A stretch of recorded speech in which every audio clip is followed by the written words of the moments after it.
আজকে শুভ নববর্ষ, সবাইকে শুভ নববর্ষের অনেক অনেক শুভেচ্ছা জানাই। আমার বুটিক আজকে উদ্বোধন হচ্ছে। এই এই মা লক্ষ্মী, এইটার সোলার এই মা লক্ষ্মী আমার মেয়ে আমাকে প্রেজেন্ট করেছে আমার বুটিক উদ্বোধন করছি বলে। এই পুজো সারা হলো। চলুন দেখাই আপনাদেরকে আমাদের গেট কেমন সাজানো হয়েছে।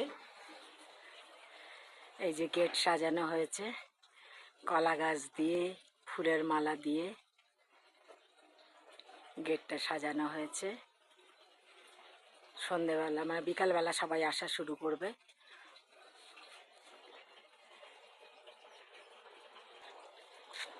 এই যে আমার স্বাতীশ ক্রিয়েশনের বুটিকের নাম স্বাতীশ ক্রিয়েশন। এইসব গয়নাগুলো যেগুলো আমি ক্রুশের বানিয়েছি, জামা কাপড়, কুর্তি, ছেলেদের পাঞ্জাবি, শাড়ি, টপ, মেয়েদের, স্বাতীশ ক্রিয়েশন। আমার এই সমস্ত জিনিস অনলাইন অফলাইন সব পাওয়া যাবে। যারা অনলাইনে নিতে চান তারা এই নাম্বারে আমাকে হোয়াটসঅ্যাপ করতে পারেন। আমি এর আগেও অনেক ভিডিও দিয়েছি, তবু আজকে আবার ভিডিওগুলো আমি আবার দিয়ে দেবো। সন্ধেবেলা আরও দেখাবো আমি আপনাদেরকে আমার বুটিকের উদ্বোধনের।